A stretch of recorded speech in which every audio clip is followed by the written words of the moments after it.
let's follow the progress of producing a song. So I was listening to a mix of songs on YouTube, and Dwight Yoakam's Suspicious Minds remake of the Elvis Presley song came on, and as it played, let's play it. There's an intro that we can skip here. Let's get to the tunes. Come along. Some can win, I don't think everyone can lose. Intros should be that long.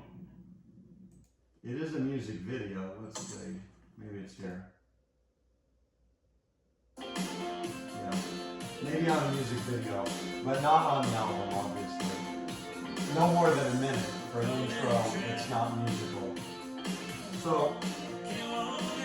So this came on,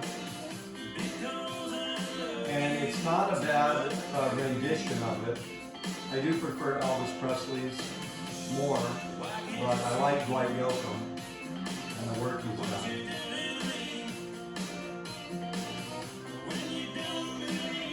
So as I listened to this, I thought, what if,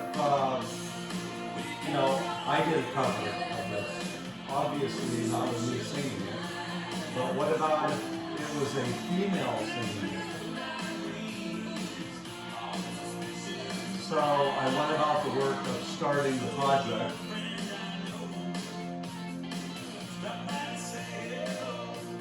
Got great sideburns.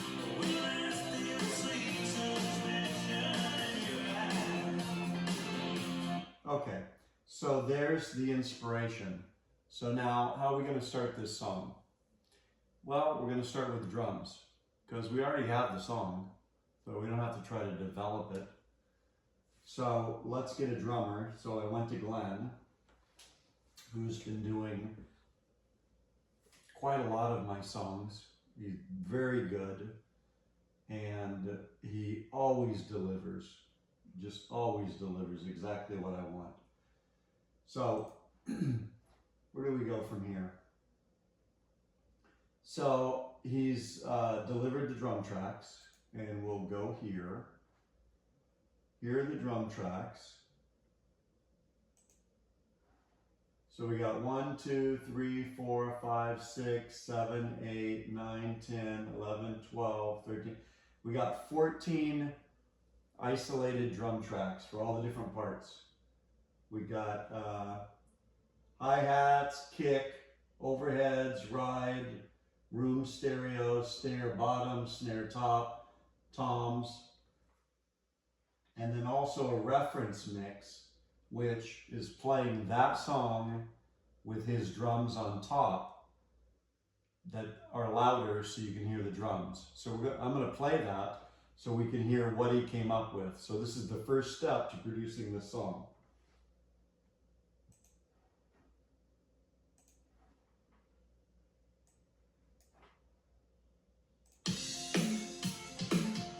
So let's just listen to the drums. So you cover the trap so you can hear it in the background.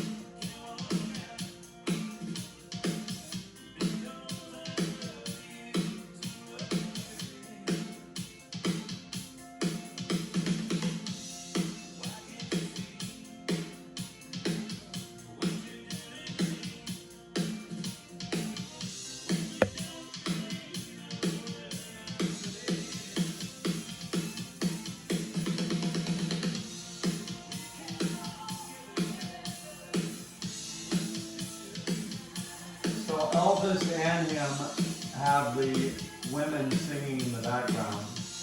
Beautiful.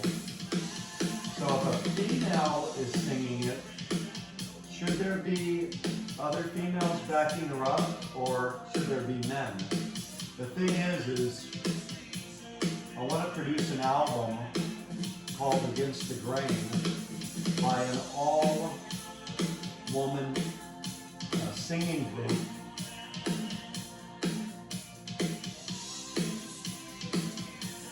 And this would be one of the songs.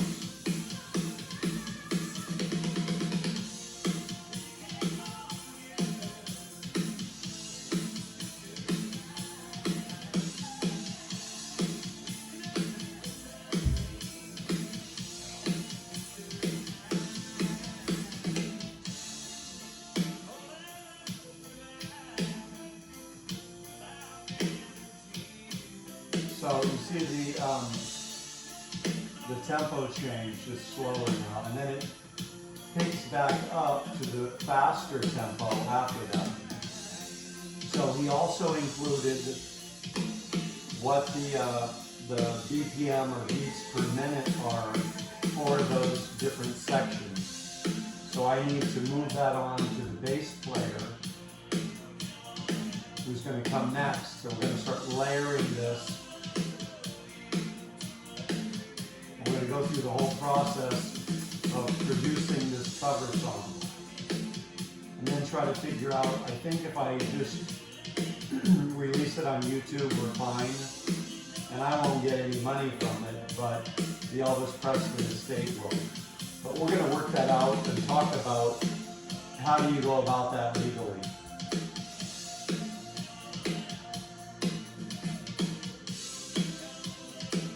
And the thing is, it doesn't matter if you don't make any money on something like this, because you're going to get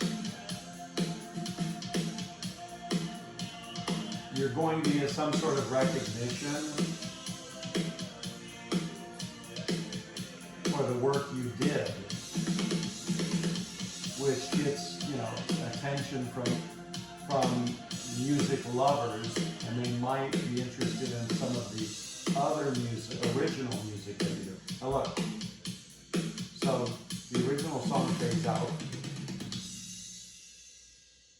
So I have a choice here that I can fade it out like like this. I believe the Elvis Presley version fades out too. But I have a choice that I could just end it that way instead of doing it the other way.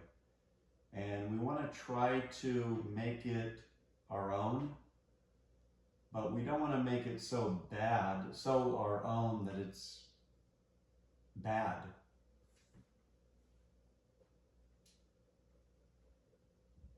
I don't know if you know of any covers that were better than the original, you can put them in the comments, and I can start it with Blinded by the Light, which was a Bruce Springsteen song.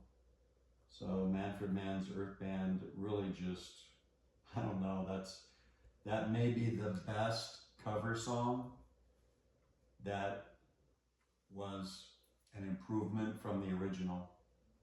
But there we are, and we have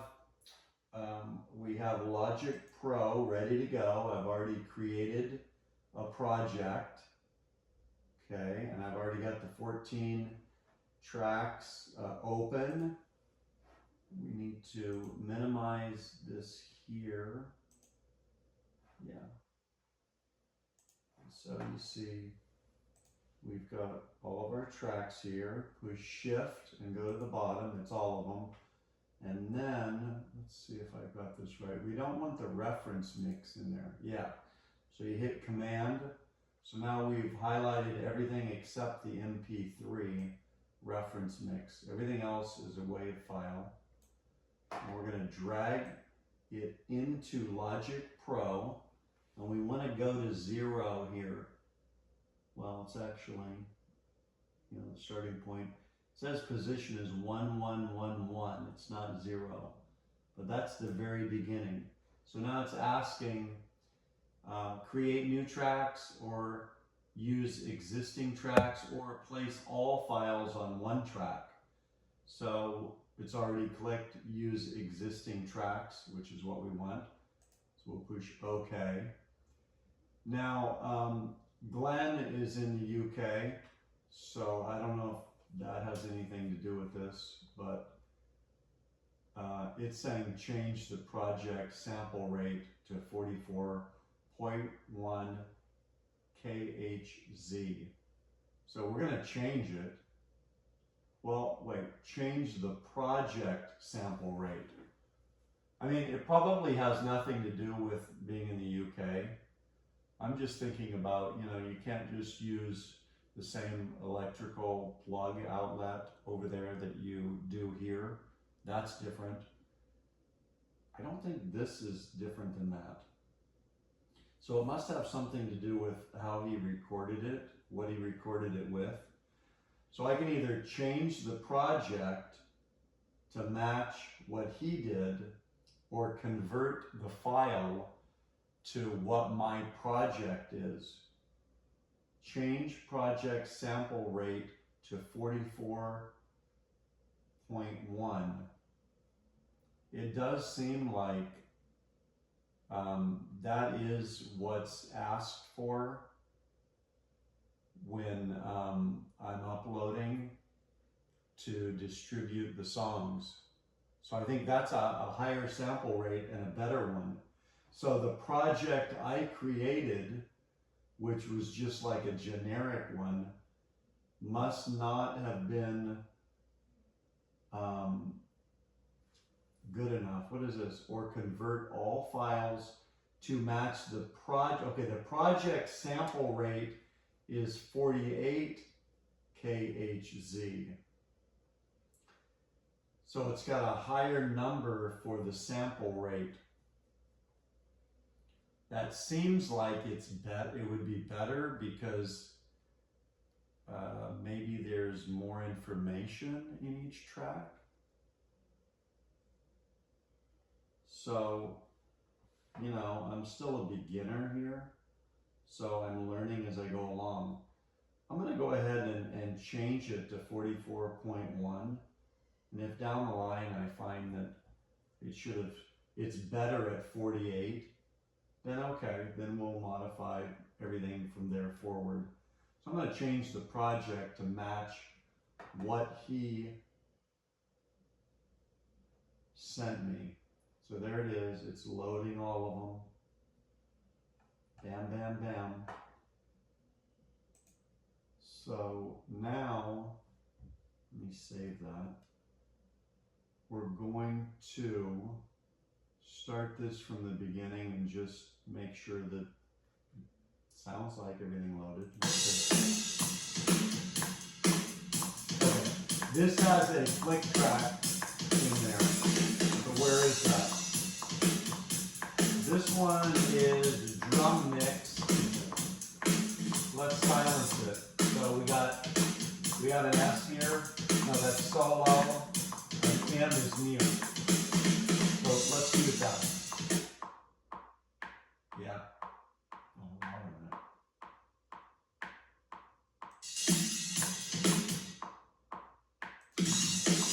Okay. The quick track actually was part of Logic Pro. It wasn't a track that he sent me. So we want to get rid of that.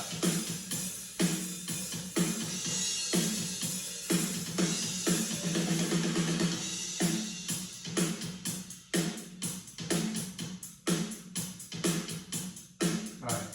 Sounds like it came through pretty good. So we're going to save that. Now we have our drum tracks, and next we need a bass. So what I will do is I'll send 2 files to Hector and and it's going to be the mix that Glenn sent me, so we can hear the song behind it. Then also an MP3. I'll make this into an MP3, or I'll export it as an MP3. That's drums only, so we'll have those 2 so we can play along to it without the song in the background. But he can hear the song that it's supposed to be, so he'll understand how to play. And I'm going to tell him to play his style.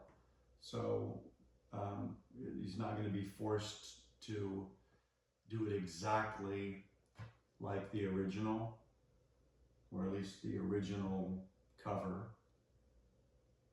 So that's the next step.